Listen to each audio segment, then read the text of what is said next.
Hello everyone. Welcome to my channel online ST with Manoj Gupta में आपका स्वागत है दोस्तों। आज हम लोग घटना चक्र पूर्वालोकन 2026 इतिहास के पीवाईक्यू को देखने वाले हैं, जो कि ये लेटेस्ट एडिशन है घटना चक्र पूर्वालोकन का 2026 का। तो इसमें हम लोग 2025 तक जितने भी क्वेश्चन पूछे गए हैं किसी स्टेट पीसीएस में या किसी अदर एग्जाम में, उन सभी क्वेश्चनों को हम लोग देखने वाले हैं। आने वाले सभी एग्जामों के लिए घटना चक्र पूर्वालोकन वेरी वेरी इंपॉर्टेंट होता है दोस्तों। इसमें हम लोग आज इतिहास में सबसे पहले हम लोग पाषाण काल को जितने भी क्वेश्चन अभी तक पूछे गए हैं उन सभी क्वेश्चनों को देखने वाले हैं। तो चलिए हम लोग आज पाषाण काल से स्टार्ट करते हैं। तो इसमें क्वेश्चन नंबर पहला दिया गया है कि रॉबर्ट ब्रूस फ्रूट थे। तो रॉबर्ट ब्रूस फ्रूट क्या थे? ये एक भूगर्भ वैज्ञानिक थे और पुरातत्वविद थे। तो ये भूगर्भ वैज्ञानिक और पुरातत्वविद, इसमें दोनों ऑप्शन सही है। इसमें दोनों ऑप्शन सही है। फिर उसके बाद आता है कि इसके एक्सप्लेनेशन दिया गया है। इसके एक्सप्लेनेशन में कहा जा रहा है कि इनसाइक्लोपीडिया ब्रिटानिका के अनुसार रॉबर्ट ब्रूस फ्रूट ब्रिटिश भूगर्भ वैज्ञानिक और पुरातत्वविद थे। जियोलॉजिकल सर्वे ऑफ इंडिया से संबंध रॉबर्ट ब्रूस फ्रूट ने 1863 में भारत में पाषाण कालीन बस्तियों का अन्वेषण की शुरुआत की थी। फिर उसके बाद आता है क्वेश्चन नंबर सेकंड है। क्वेश्चन नंबर सेकंड में कहा जा रहा है कि कोपेनहेग संग्रहालय की सामग्री से पाषाण, कांस्य और लौह युग का त्रियुगी विभाजन किया था। तो ये त्रियुगी विभाजन किसके द्वारा किया गया था? तो ये थॉमसन के द्वारा किया गया था। ऑप्शन नंबर का फर्स्ट वाला राइट आंसर होगा, थॉमसन के द्वारा किया गया था। इसके एक्सप्लेनेशन दिया गया है कि डेनमार्क के कोपेनहेग संग्रहालय में 1818 ईस्वी और 1820 ईस्वी में एक आयोग की रिपोर्ट के अनुसार सामग्री के आधार पर पाषाण, कांस्य और लौह युग का त्रियुगी विभाजन क्रिश्चियन जुगेर्सन थॉमसन के द्वारा किया गया था। थॉमसन ने 1836 ईस्वी में इसी वर्गीकरण के अनुसार संग्रहालय की वस्तुओं का विवरण प्रकाशित किया था। क्वेश्चन नंबर थर्ड है। क्वेश्चन नंबर थर्ड, ये जो कि आईएएस प्री 2023 का क्वेश्चन है, आप यहाँ देख सकते हैं आईएएस प्री 2023 का है। इसमें कहा जा रहा है कि भारतीय इतिहास के संदर्भ में Alexander Rea, H A Longhurst, Robert Sewell, James Burgess और वाल्टर इलियट किस गतिविधि से जुड़े हुए थे? ये जुड़े हुए थे पुरातात्विक उत्खनन से। पुरातात्विक उत्खनन से जुड़े हुए थे। ऑप्शन नंबर का फर्स्ट वाला राइट आंसर होगा। आप देख सकते हैं ये आईएएस प्री 2023 का क्वेश्चन है। इसके एक्सप्लेनेशन दिया गया है कि Alexander Rea, H Longhurst, Robert Sewell, James Burgess और वाल्टर इलियट, ये जो कि पुरातात्विक उत्खनन के लिए प्रसिद्ध थे, इन्होंने मुख्य रूप से दक्षिण भारत के इतिहास के क्षेत्र में काम किया था। क्वेश्चन नंबर 4 है कि उत्खनित प्रमाणों के अनुसार पशुपालन का प्रारंभ हुआ था। तो पशुपालन का प्रारंभ ये हुआ था मध्य पाषाण काल में। मध्य पाषाण काल में ऑप्शन नंबर का डी वाला राइट आंसर होगा, मध्य पाषाण काल में। इसके एक्सप्लेनेशन दिया गया है कि मध्य पाषाण काल के अंतिम चरण में पशुपालन के साक्ष्य प्राप्त होने लगते हैं। ऐसे पशुपालन के साक्ष्य भारत में आदमगढ़ यानी कि नर्मदापुर मध्य प्रदेश में है आदमगढ़, तथा बागौर भीलवाड़ा राजस्थान से मिले हैं। तो ये बागौर कहाँ है? ये राजस्थान में है, भीलवाड़ा में। फिर उसके बाद आता है क्वेश्चन नंबर 5 है कि मध्य पाषाणिक प्रसंग में पशुपालन के प्रमाण जहाँ मिले हैं वह स्थान कौन सा है? क्वेश्चन नंबर 5 का इसमें राइट आंसर होगा आदमगढ़ से। आदमगढ़ से ऑप्शन नंबर का सी वाला राइट आंसर होगा, आदमगढ़ से। फिर उसके बाद आता है क्वेश्चन नंबर 6 है। क्वेश्चन नंबर 6 में कहा जा रहा है, क्वेश्चन नंबर 6 है कि निम्नलिखित में से किस स्थल से हड्डी के उपकरण प्राप्त हुए हैं? तो हड्डी के उपकरण ये कहाँ से प्राप्त हुआ है? तो इसका राइट आंसर होगा हड्डी के उपकरण मदहा से प्राप्त हुआ है और सराय नहर राय से। मदहा और सराय नहर राय दोनों स्थान से हड्डी के उपकरण प्राप्त हुए हैं। ऑप्शन नंबर का डी वाला राइट आंसर होगा और ऑप्शन नंबर का सी वाला राइट आंसर होगा। मदहा और सराय नहर राय दोनों स्थानों से हड्डी के उपकरण प्राप्त हुए हैं। आइए देखते हैं इसके एक्सप्लेनेशन दिया गया है कि मध्य पाषाण कालीन मदहा, मदहा ये जो कि उत्तर प्रदेश के प्रतापगढ़ जिले में पड़ता है, यहाँ से बड़ी मात्रा में हड्डी एवं सींग निर्मित उपकरण प्राप्त हुए हैं। जी.आर. शर्मा मदहा में 3 क्षेत्रों का उत्खनन करते हैं। तो मदहा उत्खनन किसके द्वारा किया गया था? तो जी.आर. शर्मा के द्वारा किया गया था। 3 स्थानों पे इसका उत्खनन किया गया था। इसमें झील क्षेत्र आता है, बुचड़खाना संकुलित क्षेत्र आता है एवं कब्रिस्तान निवास क्षेत्र में बांटा गया है। बूचड़खाना संकुल क्षेत्र मुख्यतः साथ ही कब्रों एवं झील निक्षेप से भी हड्डी एवं सींग निर्मित उपकरण एवं आभूषण बड़े पैमाने पर पाए गए हैं। सराय नहर राय से भी अल्प मात्रा में हड्डी के उपकरण मिले हैं। क्वेश्चन नंबर 7 है कि हड्डी से निर्मित आभूषण भारत में मध्य पाषाण काल के संदर्भ में प्राप्त हुआ है। ये कहाँ से प्राप्त हुआ है? तो इसका राइट आंसर होगा सराय नहर राय से प्राप्त हुआ है और मदहा, ये दोनों स्थानों से प्राप्त हुआ है। तो ए और बी इसमें दोनों ऑप्शन सही है। फिर उसके बाद आता है क्वेश्चन नंबर 8 है कि निम्नलिखित मध्य पाषाणिक स्थल को भौगोलिक दृष्टि से पश्चिम से पूर्व के क्रम में व्यवस्थित करना है। तो आपको इसमें पश्चिम से पूर्व के क्रम में व्यवस्थित करना है। तो पश्चिम से पूर्व के क्रम में व्यवस्थित करना है। सबसे पहले इसमें मदहा आएगा, मदहा ये सबसे पहले आएगा। मदहा के बाद इसमें लिखैया आएगा, ये दूसरे नंबर पे आएगा लिखैया। लिखैया के बाद इसमें पैसरा, ये तीसरे नंबर पे आएगा पैसरा। फिर उसके बाद बीरभानपुर, ये जो कि चौथे नंबर पे आएगा बीरभानपुर। तो जो इसका सही क्रम होगा चौथा, दूसरा, पहला, तीसरा इसका सही क्रम होगा। ऑप्शन नंबर इसका सी वाला राइट आंसर होगा। चौथा, दूसरा, पहला, तीसरा इसका राइट आंसर होगा। फिर उसके बाद आता है इसके एक्सप्लेनेशन दिया गया है कि भौगोलिक दृष्टि से पश्चिम से पूर्व के क्रम में मध्य पाषाणिक स्थल, इसमें मदहा आता है। मदहा ये जो कि प्रतापगढ़ उत्तर प्रदेश में पड़ता है। लिखैया ये मिर्जापुर उत्तर प्रदेश में पड़ता है। पैसरा ये बिहार में पड़ता है। बीरभानपुर ये जो कि कहाँ पे है? पश्चिम बंगाल में है। क्वेश्चन नंबर 9 है कि एक ही कब्र से 3 मानव कंकाल निकले हैं। तो एक ही कब्र से 3 मानव कंकाल ये दमदमा से पाए गए हैं। ऑप्शन नंबर इसका बी वाला राइट आंसर होगा, दमदमा से पाए गए हैं। फिर उसके बाद आता है इसके एक्सप्लेनेशन दिया गया है कि उत्तर प्रदेश के प्रतापगढ़ जिले में स्थित सराय नहर राय, मदहा तथा दमदमा का उत्खनन हुआ है। दमदमा में लगातार 5 वर्षों तक किए गए उत्खनन के फलस्वरूप विभिन्न स्तरों परतों से कुल मिलाकर के 41 मानव समाधान ज्ञात हुए हैं। इन समाधानों में से 5 समाधान युग्म समाधान हैं और एक समाधान में 3 मानव कंकाल एक साथ मिले हैं। तो एक समाधान में 3 मानव कंकाल एक साथ मिले हैं और 5 समाधान ऐसे हैं जो कि युग्म समाधान हैं और शेष समाधान में एक एक कंकाल पाए गए हैं। फिर उसके बाद आता है क्वेश्चन नंबर 10 है कि खाद्यान्नों की कृषि सर्वप्रथम प्रारंभ हुई थी। तो खाद्यान्नों की कृषि सबसे पहले ये कहाँ पे प्रारंभ हुआ था? ये नवपाषाण काल में प्रारंभ हुआ था। ऑप्शन नंबर इसका फर्स्ट वाला राइट आंसर होगा, नवपाषाण काल में। इसके एक्सप्लेनेशन दिया गया है कि खाद्यान्नों का उत्पादन सर्वप्रथम नवपाषाण काल में हुआ था। यही वह समय है जब मनुष्य कृषि कर्म से परिचित हुआ था।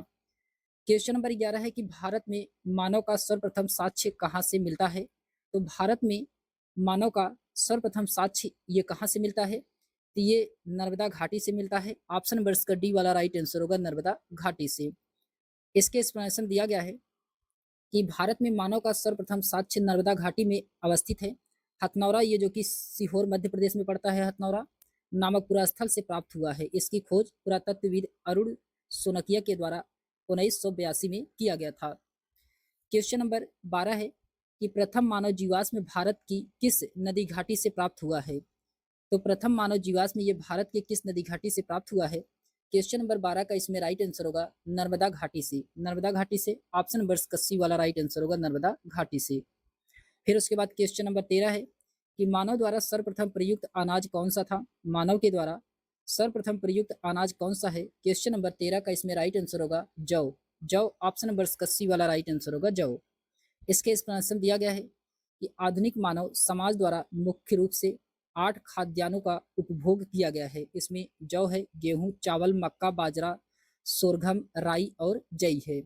अनाजों के पौधे विभिन्न क्षेत्रों में जंगली घास के रूप में विद्यमान थे, जिन्हें बीजों के रूप में अलग अलग क्षेत्रों में अलग अलग समय पर मानव ने उगाया। वैश्विक दृष्टि से देखा जाए तो सर्वप्रथम जौ यानी कि बार्ले ये 8000 ईसा पूर्व के आसपास भूमध्य सागर एवं ईरान के मध्य स्थित पश्चिमी एशिया के देशों में मानव द्वारा उगाया गया। बाद में इन्हीं के लगभग क्षेत्रों में 8000 ईसा पूर्व के आसपास गेहूं यानी कि वीट का उगाए जाने का साक्ष्य प्राप्त होता है। फिर उसके बाद आता है क्वेश्चन नंबर 14 है कि भारतीय उपमहाद्वीप में कृषि के प्राचीनतम साक्ष्य प्राप्त हुए हैं। तो भारतीय उपमहाद्वीप में कृषि के प्राचीनतम साक्ष्य ये जो प्राप्त हुआ है ये लहुरा देव से प्राप्त हुआ है। ऑप्शन नंबर बी वाला राइट आंसर होगा, लहुरा देव से। इसके एक्सप्लेनेशन दिया गया है कि नवीनतम खोजों के आधार पर भारतीय उपमहाद्वीप में प्राचीनतम कृषि साक्ष्य वाला स्थल उत्तर प्रदेश के संत कबीर नगर जिले में स्थित लहुरा देव है। यहाँ से 8000 ईसा पूर्व से 7000 ईसा पूर्व के बीच चावल के साक्ष्य प्राप्त हुए हैं। नवीनतम खोजों के पूर्व भारतीय उपमहाद्वीप का प्राचीनतम कृषि साक्ष्य वाला स्थल मेहरगढ़ है, जो कि ये पाकिस्तान के बलूचिस्तान में पड़ता है। यहाँ से गेहूं के साक्ष्य प्राप्त होते हैं, जबकि प्राचीनतम चावल के साक्ष्य वाला स्थल जो कि नवीन है, ये कोल्डिवा प्राप्त होता है। प्रयागराज जिले में बेलन नदी घाटी के तट पर स्थित है। यहाँ से 6500 ईसा पूर्व के चावल की भूसी के साक्ष्य प्राप्त हुए हैं। अगर इसमें मेहरगढ़ आता है और कोल्डिवा आता है, मेहरगढ़ कोल्डिवा ये दोनों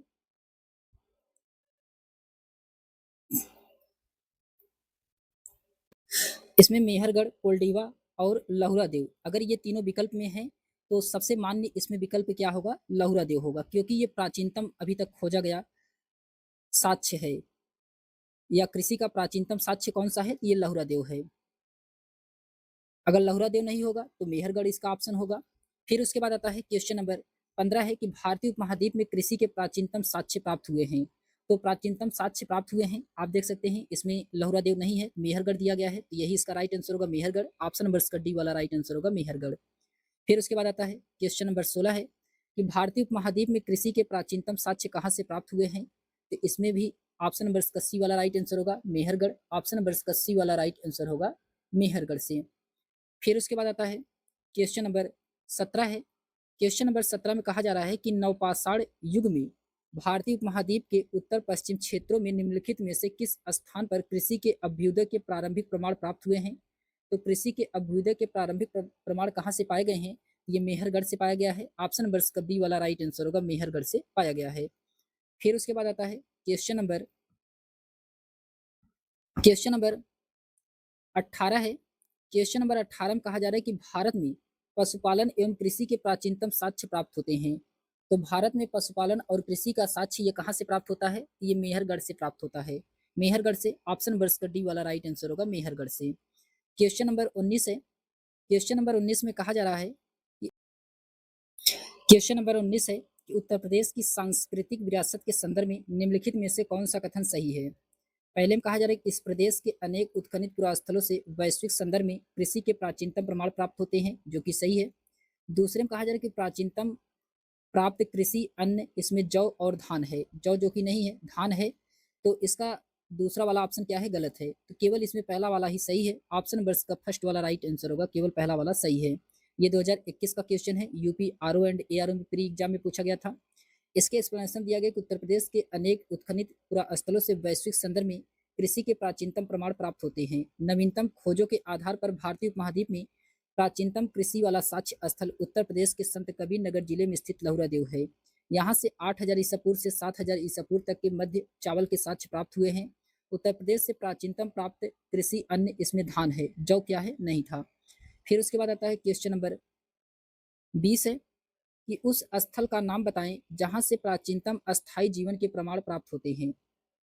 तो उस स्थल का क्या नाम है? मेहरगढ़ है। ऑप्शन नंबर इसका डी वाला राइट आंसर होगा, मेहरगढ़।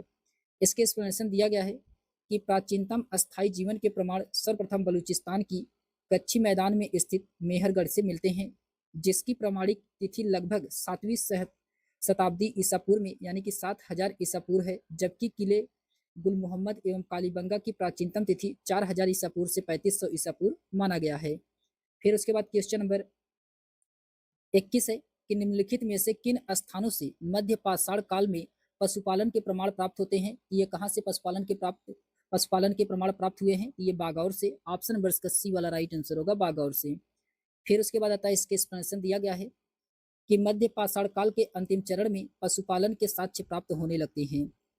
पशुपालन के प्रारंभिक साक्ष्य मध्य प्रदेश में नर्मदापुर के निकट आदमगढ़ स्थल और राजस्थान के भीलवाड़ा जिले में स्थित बागौर से मिलता है। फिर क्वेश्चन नंबर 22 है कि निम्नलिखित में से किसको चाल्कोलिथिक युग भी कहा जाता है? तो चाल्कोलिथिक युग किसको कहा जाता है? ये ताम्र पाषाण काल को चाल्कोलिथिक के नाम से जाना जाता है। ऑप्शन नंबर इसका सी वाला राइट आंसर होगा, ताम्र पाषाण युग को। ताम्र पाषाण युग को चाल्कोलिथिक या कैल्कोलिथिक युग भी कहा जाता है। क्वेश्चन नंबर 23 है कि आहार सभ्यता के बारे में निम्न कथनों पर विचार कीजिए। आहार सभ्यता के बारे में बताना है, इसमें से कौन सा सही है। पहला है कि आहारवासी तांबा गलाना जानते थे, सही है। दूसरा है ये लोग चावल से परिचित नहीं थे, ये क्या है, गलत है, ये लोग चावल से परिचित थे। तीसरा है धातु का काम आहारवासियों की अर्थव्यवस्था का एक साधन था, ये भी सही है। यहाँ से काले लाल रंग के मृदभांड मिले हैं जिन पर सामान्यतः सफेद रंग से ज्यामितीय आकृति उकेरी गई है, ये क्या है, ये गलत है। इसमें नहीं, ये भी सही, इसमें चौथा वाला भी सही है। तो इसमें आहार सभ्यता के बारे में पहला सही है, तीसरा सही है और चौथा सही है। दूसरा इसमें क्या है, गलत है। तो इसका राइट आंसर होगा ऑप्शन नंबर इसका फर्स्ट वाला राइट आंसर होगा। पहला, तीसरा, चौथा इसमें क्या है, सही है। फिर उसके बाद आता है, इसके एक्सप्लेनेशन दिया गया है कि आहार दक्षिण पूर्वी राजस्थान में स्थित एक प्रमुख ताम्रपाषाणिक संस्कृति स्थल है। आहार या बनास संस्कृति उत्तर हड़प्पा संस्कृति के समकालीन है। आहार संस्कृति बनास संस्कृति भी कहा जाता है। ये लोग मूलतः कृषि एवं पशुपालक होते थे। ये गेहूं, जौ तथा चावल से परिचित थे। आहार एक अन्य नाम ताम्बवती भी है। तो आहार का और नाम क्या है, तो ताम्बवती। ताम्बवती का मतलब होता है कि तांबे वाला स्थान, जिससे सूचित होता है कि यहाँ तांबा बहुतायत में उपलब्ध था। यहाँ के निवासी लंबे तांबे को गला करके मनचाही वस्तुएं तैयार करते थे। धातु का काम आहारवासियों की अर्थव्यवस्था का प्रमुख साधन था। यहाँ से काले लाल रंग के मृदभांड की प्राप्ति हुई है जिन पर सामान्यतः सफेद रंग से ज्यामितीय आकृति उकेरी गई है। क्वेश्चन नंबर 24 है कि आहार अथवा बनास संस्कृति किस संस्कृति के समकालीन है।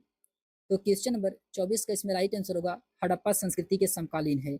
आहार और बनास संस्कृति ये किस संस्कृति के समकालीन है, तो ये हड़प्पा संस्कृति के समकालीन है। ऑप्शन नंबर इसका फर्स्ट वाला राइट आंसर होगा। ये छत्तीसगढ़ पीसीएस प्री 2024 में क्वेश्चन पूछा गया है। फिर उसके बाद क्वेश्चन नंबर 25 है कि निम्नलिखित में से किस एक पूरा स्थल से पाषाण संस्कृति से लेकर के हड़प्पा सभ्यता तक के सांस्कृतिक अवशेष प्राप्त होते हैं। ये कहाँ से प्राप्त होता है, ये मेहरगढ़ से। मेहरगढ़ से ऑप्शन नंबर इसका बी वाला राइट आंसर होगा, मेहरगढ़ से। फिर उसके बाद आता है इसके एक्सप्लेनेशन दिया गया है कि बलूचिस्तान पाकिस्तान में स्थित पूरा स्थल मेहरगढ़ से पाषाण संस्कृति से लेकर के हड़प्पा सभ्यता तक के संस्कृति के अवशेष प्राप्त होते हैं। क्वेश्चन नंबर 26 है कि नौदा टोली का उत्खनन किसने किया था। नौदा टोली का उत्खनन ये किसके द्वारा किया गया था, ये किया गया था एच.डी. सांकालिया के द्वारा। एच.डी. सांकालिया के द्वारा। ऑप्शन नंबर सी वाला राइट आंसर होगा, एच.डी. सांकालिया के द्वारा। इसके एक्सप्लेनेशन दिया गया है कि नौदा टोली जो कि मध्य प्रदेश का उत्खनन 1957-59 में डेक्कन कॉलेज पूना के प्रोफेसर एच.डी. सांकालिया तथा एस.बी. देव और जेड.डी. अंसारी के द्वारा किया गया था। यह स्थल इस महाद्वीप का सबसे विस्तृत उत्खनन ताम्रपाषाणिक स्थल है। इसकी तिथि लगभग ईसा पूर्व 1500 से 1300 के मध्य निर्धारित की गई है। क्वेश्चन नंबर 27 है कि नौदा टोली किस राज्य में अवस्थित है। ये नौदा टोली कहाँ पे स्थित है। क्वेश्चन नंबर 27 का इसमें राइट आंसर होगा मध्य प्रदेश में। मध्य प्रदेश में ऑप्शन नंबर का डी वाला राइट आंसर होगा, मध्य प्रदेश में नौदा टोली स्थित है। क्वेश्चन नंबर 28 है कि बृहत पाषाण स्मारकों की पहचान की गई है। बृहत पाषाण स्मारकों की पहचान ये मृतक को दफनाने के स्थान के रूप में किया गया है। ऑप्शन नंबर का बी वाला राइट आंसर होगा। फिर क्वेश्चन इसके एक्सप्लेनेशन दिया गया है कि नवपाषाण युगीन दक्षिण भारत में 100 को विभिन्न प्रकार की समाधियों को दफनाने की परंपरा विद्यमान थी। इन समाधियों को जो विशाल पाषाण खंडों से निर्मित है, बृहत पाषाण या मेगालिथिक के नाम से जाना जाता है। इसके विभिन्न प्रकार होते हैं जैसे शिष्ट समाधि, pit circle, cairn circle, dolmen, umbrella stone, hood stone और कंदराई मोहर। फिर क्वेश्चन नंबर 29 है कि राख का टीला निम्नलिखित में से नवपाषाणिक स्थल से संबंधित है। तो राख का टीला ये कहाँ से प्राप्त हुआ है, ये संगन कल्लू से प्राप्त हुआ है। ऑप्शन नंबर का डी वाला राइट आंसर होगा, संगन कल्लू से राख का टीला प्राप्त हुआ है।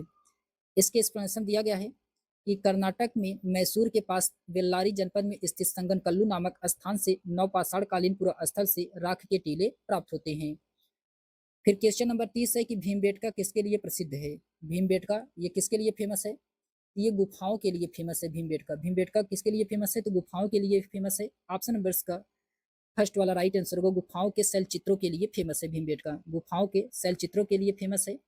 इसके एक्सप्लेनेशन दिया गया है कि मध्य प्रदेश के रायसेन जिले में अब्दुल्लागंज के समीप स्थित भीमबेटका प्रागैतिहासिक शैलचित्र कला का सर्वश्रेष्ठ उदाहरण है। इन गुफाओं में जीवन के विविध रंगों को पेंटिंग के रूप में उकेरा गया है, जिसमें हाथी, सांबर, हिरन आदि के चित्र मिलते हैं। यह लगभग 750 शिलाश्रयों की पहचान की जा चुकी है, जिसमें से 500 में चित्र पाए गए हैं। क्वेश्चन नंबर 31 है कि निम्न में से कौन सा स्थल प्रागैतिहासिक चित्रकला के लिए प्रसिद्ध है? ये भीमबेटका है। ऑप्शन नंबर इसका बी वाला राइट आंसर होगा, भीमबेटका है। क्वेश्चन नंबर 32 है कि भीमबेटका की गुफाएं कहाँ स्थित है? तो ये अब्दुल्लागंज रायसेन में स्थित है। ऑप्शन नंबर इसका डी वाला राइट आंसर होगा, अब्दुल्लागंज रायसेन में स्थित है। क्वेश्चन नंबर 33 है कि भारत में किस शिलाश्रय से सर्वाधिक चित्र पाए गए हैं? ये भीमबेटका से पाया गया है। ऑप्शन नंबर इसका बी वाला राइट आंसर होगा, भीमबेटका से पाया गया है। क्वेश्चन नंबर 34 है कि निम्नलिखित में से किस भारतीय पुरातत्ववेत्ता ने पहली बार भीमबेटका गुफा को देखा और उसके शैलचित्रों के प्रागैतिहासिक महत्व को खोजा था? ये किसने खोजा था? क्वेश्चन नंबर 34 का इसमें राइट आंसर होगा बी.एस. वांकाड़कर के द्वारा। ऑप्शन नंबर इसका सी वाला राइट आंसर होगा, बी.एस. वांकाड़कर के द्वारा। फिर उसके बाद आता है, इसके एक्सप्लेनेशन दिया गया है कि मध्य प्रदेश के रायसेन जिले में स्थित भीमबेटका प्रागैतिहासिक चित्रकला का सर्वश्रेष्ठ उदाहरण है। इसकी खोज वर्ष 1957 में बी.एस. वांकाड़कर के द्वारा किया गया था। यूनेस्को ने भीमबेटका शैलचित्रों को विश्व विरासत स्थल सूची में शामिल किया है। क्वेश्चन नंबर 35 है कि डॉक्टर विष्णुधर वांकाड़कर ने भीमबेटका के शैलचित्रों की खोज कब किए थे? तो क्वेश्चन नंबर 35 का इसमें राइट आंसर होगा, ये किए थे 1957-58 में। ऑप्शन नंबर इसका डी वाला राइट आंसर होगा। क्वेश्चन नंबर 36 है कि भीमबेटका को किसने खोजा था? भीमबेटका को किसने खोजा था? तो ये डॉक्टर विष्णुधर वांकाड़कर के द्वारा। ऑप्शन नंबर इसका सी वाला राइट आंसर होगा। इसके एक्सप्लेनेशन दिया गया है कि भीमबेटका की खोज डॉक्टर विष्णुधर वांकाड़कर के द्वारा किया गया था। मध्य प्रदेश लोक सेवा आयोग ने विष्णु श्रीधर के स्थान पर विष्णुधर दिया है। क्वेश्चन नंबर 37 है कि गैरिक मृदभांड पात्र ओसीपी का नामकरण हुआ था। तो ये जो ओसीपी का नामकरण हुआ था, ये हस्तिनापुर में हुआ था। ऑप्शन नंबर इसका फर्स्ट वाला राइट आंसर होगा, हस्तिनापुर में। इसके एक्सप्लेनेशन दिया गया है कि गंगा यमुना दोआब की सांस्कृतिक परंपरा संभवतः उस संस्कृति के साथ शुरू होती है जिसने अपने अत्यंत विशिष्ट मृदभांड के नमूने के कारण गैरिक मृदभांड ओसीपी कहा गया है। इस मृदभांड परंपरा के पात्र सर्वप्रथम हस्तिनापुर की खुदाई के दौरान प्रकाश में आए थे। 1950-52 के दौरान हस्तिनापुर नामक पूरा स्थल की खुदाई बीबी लाल के निर्देशन में हुई थी। क्वेश्चन नंबर 38 है कि ताम्राश्म काल में ताम्राश्म काल में महाराष्ट्र के लोग मृतक को घर के फर्श के नीचे किस तरह के रख करके दफनाते थे? तो क्वेश्चन नंबर 38 का इसमें राइट आंसर होगा उत्तर से दक्षिण की ओर रख करके दफनाते थे। ऑप्शन नंबर इसका फर्स्ट वाला राइट आंसर होगा, उत्तर से दक्षिण की ओर रख करके दफनाते थे। इसके एक्सप्लेनेशन दिया गया है कि महाराष्ट्र की ताम्रपाषाणिक संस्कृति, जोरवे संस्कृति, निवासा, दैमाबाद, चंदौली, इनाम गांव आदि पूरा स्थलों से मृतकों को उत्तर से दक्षिण की दिशा में घरों के फर्श के नीचे दफनाते थे। साक्ष्य मिलने पर कब्र में मिट्टी की हड्डियां और तांबे के कुछ वस्तुएं प्राप्त होती है। फिर उसके बाद आता है क्वेश्चन नंबर 39 है। क्वेश्चन नंबर 39 में कहा जा रहा है कि निम्नलिखित में से किस स्थल से मानव कंकाल के साथ कुत्ते का कंकाल भी सावधान से प्राप्त हुआ है? ये कहाँ से प्राप्त हुआ है? ये बुर्जहोम से प्राप्त हुआ है। बुर्जहोम जो कि जम्मू कश्मीर में पड़ता है। ऑप्शन नंबर इसका बी वाला राइट आंसर होगा, बुर्जहोम से। जम्मू कश्मीर में श्रीनगर के निकट स्थित बुर्जहोम से नवपाषाणिक अवस्था में मानव कंकाल के साथ कुत्ते का कंकाल भी मिला है। गर्तावास यानी कि गड्ढे का घर होता है, यहाँ की प्रमुख विशेषता है बुर्जहोम की। क्वेश्चन नंबर 40 है कि निम्नलिखित में से किस स्थान पर मानव के साथ कुत्ते को दफनाए जाने के साक्ष्य प्राप्त होते हैं? ये बुर्जहोम से प्राप्त होता है। ऑप्शन नंबर इसका फर्स्ट वाला राइट आंसर होगा, बुर्जहोम से। क्वेश्चन नंबर 41 है कि गर्तावास के साक्ष्य प्राप्त हुए हैं। ये बुर्जहोम से गर्तावास के साक्ष्य मिलते हैं। ऑप्शन नंबर इसका फर्स्ट वाला राइट आंसर होगा। क्वेश्चन नंबर 42 है, आपको इसमें सही सुमेलित कराना है। क्वेश्चन नंबर 42 में तो इसमें पूरा पाषाण काल दिया गया है, सोहन नदी घाटी, तो इसका चौथा वाला सही होगा। मध्य पाषाण काल में भीमबेटका की गुफा से संबंधित है, पहला सही है। नवपाषाण काल में बुर्जहोम, तो दूसरा सही है। और ताम्रपाषाण काल में बनास घाटी, तीसरा सही है। तो ए का चौथा, बी का पहला, सी का दूसरा, डी का इसमें तीसरा वाला सही है। तो डी का तीसरा वाला सही है, तो ऑप्शन नंबर इसका बी वाला राइट आंसर होगा। ऑप्शन नंबर इसका बी वाला राइट आंसर होगा। इसके एक्सप्लेनेशन दिया गया है कि पूरा पाषाण काल सोहन नदी घाटी से संबंधित है, मध्य पाषाण काल भीमबेटका से संबंधित है, नवपाषाण काल बुर्जहोम से और ताम्रपाषाण काल बनास घाटी से संबंधित है। फिर उसके बाद आता है क्वेश्चन नंबर 43 है कि सूची फर्स्ट को सूची सेकंड से सुमेलित कराना है। क्वेश्चन नंबर 43 पुरातात्विक स्थल दिया गया है और वर्तमान स्थान दिया गया है। तो इसमें दिया गया है निवासा। निवासा ये जो कि महाराष्ट्र में पड़ता है निवासा, तो तीसरा सही है। ईसमपुर, ईसमपुर ये जो कि कर्नाटक में पड़ता है, चौथा सही है।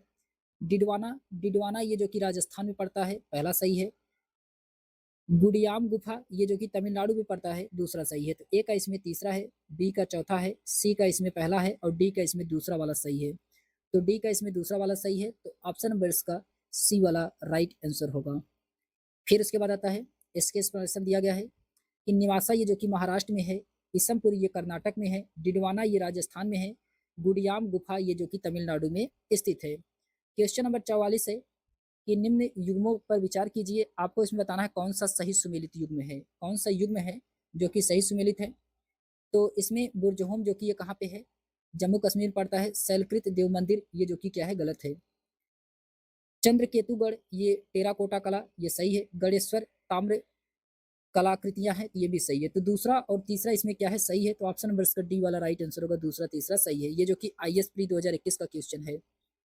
इसके एक्सप्लेनेशन दिया गया है कि बुर्जहोम नामक नवपाषाणी पुरास्थल जम्मू कश्मीर केंद्र शासित प्रदेश में अवस्थित है। इस पुरास्थल की खोज 1935 में डिटेरा एवं पीटरसन के द्वारा किया गया था। इस पुरास्थल से गर्तावास के साक्ष्य प्राप्त हुए हैं। चंद्रकेतुगढ़ से पश्चिम बंगाल प्रांत में स्थित एक प्रमुख ऐतिहासिक पुरातात्विक पुरास्थल है जो कि विद्याधारी नदी के तट पर अवस्थित है। यहाँ से ऐतिहासिक काल के टेराकोटा कला की कई उदाहरण प्राप्त होते हैं जो कि तत्कालीन शिल्प कौशल की एक असामान्य विशेषता प्रदर्शित करती है। गणेश्वर जो कि राजस्थान प्रांत में स्थित है, यह प्रमुख ताम्रपाषाणिक स्थल है। इस पुरास्थल की खोज राजस्थान विश्वविद्यालय के पुरातत्व विभाग के प्रोफेसर रतन चंद्र अग्रवाल ने किया था। इस पुरास्थल में दोहरी पेचदार सिरे वाली ताम्र बाड़ाग्र मछली पकड़ने वाली कांटा तथा विभिन्न प्रकार के मृदभांड यहाँ से प्राप्त हुए हैं। फिर उसके बाद आता है क्वेश्चन नंबर 45 है। इसमें दिया गया है कि इसमें आपको कौन सा बताना है, इसमें कौन सा सही है, सही सुमेलित बताना है। इसमें कौन सा है, ये IAS प्री 2024 का क्वेश्चन है। IAS प्री 2024 का क्वेश्चन है। इसमें आपको बताना है कौन सा इसमें सही सुमेलित है। तो पहले चंद्रकेतुगढ़ उड़ीसा राज्य व्यापार बंदरगाह शहर ये जो कि क्या है, गलत है। इनाम गांव महाराष्ट्र में ताम्रपाषाण स्थल ये सही है। मंडू मंगडू ये जो कि केरल महापाषाण स्थल है, तो ये भी इसमें क्या है, सही है। सलिंगहुंडम ये जो कि आंध्र प्रदेश शैलकृत गुफा मंदिर है, ये गलत है इसमें। तो इसमें दूसरा और तीसरा वाला क्या है, सही है। दूसरा और तीसरा वाला सही है, तो ऑप्शन नंबर इसका बी वाला राइट आंसर होगा। आप देख सकते हैं ये IAS 2024 का क्वेश्चन है, प्री एग्जाम में पूछा गया था। इसके एक्सप्लेनेशन दिया गया है कि चंद्रकेतुगढ़ जो कि पश्चिम बंगाल के नॉर्थ 24 परगना जिले में स्थित एक पुरातात्विक स्थल है, यह उड़ीसा में नहीं है। पुरातात्विक अध्ययनों से यहाँ बृहद दीवारों वाले एक महत्वपूर्ण व्यापारिक बंदरगाह यानी कि बंदर शहर के होने का पता चला है। फिर उसके बाद आता है इनाम गांव। इनाम गांव जो कि महाराष्ट्र के पुणे जिले में स्थित एक उत्तर हड़प्पाकालीन पुरा स्थल है। यहाँ से ताम्रपाषाणिक यानी कि चैल्कोलिथिक संस्कृति के साक्ष्य प्राप्त हुए हैं। फिर उसके बाद आता है मंगडू। मंगडू ये जो कि केरल के कोल्लम जिले में स्थित एक महत्वपूर्ण उत्खनित महापाषाणिक स्थल है। यहाँ से महापाषाणिक स्मारक समाधियां प्राप्त हुई हैं। फिर उसके बाद आता है सालीहुंडम ये जो कि आंध्र प्रदेश के श्रीकाकुलम जिले में स्थित सालीहुंडम एक प्राचीन बौद्ध संघाराम का मुख्यालय था जिसका निर्माण लगभग दूसरी शताब्दी ईसा पूर्व का है, जो 7वीं से 8वीं शताब्दी तक फला फूला। पहाड़ी के शिखर पर एक गोलाकार स्तूप चैत्य है जबकि ढलान पर विहार फैले हुए हैं। यहाँ से प्राप्त बौद्ध अवशेषों से पता चला है कि सालीहुंडम बौद्ध स्तूप कला के उत्तरी और दक्षिणी शैलियों का मिलान स्थल है। उत्खनों से यहाँ 4 स्तूप, एक चैत्य गृह, संरचनात्मक मंदिर और बौद्ध धर्म के 3 चरणों थेरवाद, महायान और वज्रयान को दर्शाने वाली कई मूर्तियां मिली हैं। हालांकि यहाँ से कोई शैलकृत गुफा मंदिर नहीं मिले हैं। क्वेश्चन नंबर 46 है कि विंध्य क्षेत्र के किस शिलाश्रय से सर्वाधिक मानव कंकाल पाए गए हैं। तो सर्वाधिक मानव कंकाल ये कहाँ से पाए गए हैं, ये लिखैया से पाया गया है। ऑप्शन नंबर इसका डी वाला राइट आंसर होगा, लिखैया से। इसके एक्सप्लेनेशन दिया गया है कि डॉक्टर JN पांडे की पुस्तकालय पुरातत्व विमर्श के अनुसार विंध्य क्षेत्र के लिखैया के शिलाश्रय संख्या 1 से मध्यपाषाण लघु उपकरण प्राप्त हुआ है। इसके अतिरिक्त 17 मानव कंकाल प्राप्त हुए हैं लेखैया से, जिसमें से कुछ सुरक्षित हालात में हैं तथा अधिकांश क्षत विक्षत अवस्था में प्राप्त हुए हैं। संयुक्त राज्य अमेरिका के ओरेगॉन विश्वविद्यालय जॉन आर लुकास के अनुसार लेखैया में कुल 27 मानव कंकाल यहाँ से पाए गए हैं। फिर उसके बाद आता है क्वेश्चन नंबर 47 है। इसमें अभिकथन और कारण दिया गया है, पढ़ करके बताना है आपको इसमें कौन सा सही है। तो अभिकथन में कहा जा रहा है कि विंध्य क्षेत्र के पाषाण युगीन लोगों ने नूतन भूतल काल के अंत में गंगा घाटी का प्रयोजन किया, जो कि सही है। आर में कहा जा रहा है कि जलवायु परिवर्तन के कारण इस काल में शुष्कता का चरण था, ये भी सही है। इसमें दोनों सही है और इसका एक्सप्लेनेशन भी सही है, दोनों इसमें सही है, इसका एक्सप्लेनेशन सही है, तो ऑप्शन नंबर इसका फर्स्ट वाला राइट आंसर होगा। फिर उसके बाद आता है, इसके एक्सप्लेनेशन दिया गया है कि जी.आर.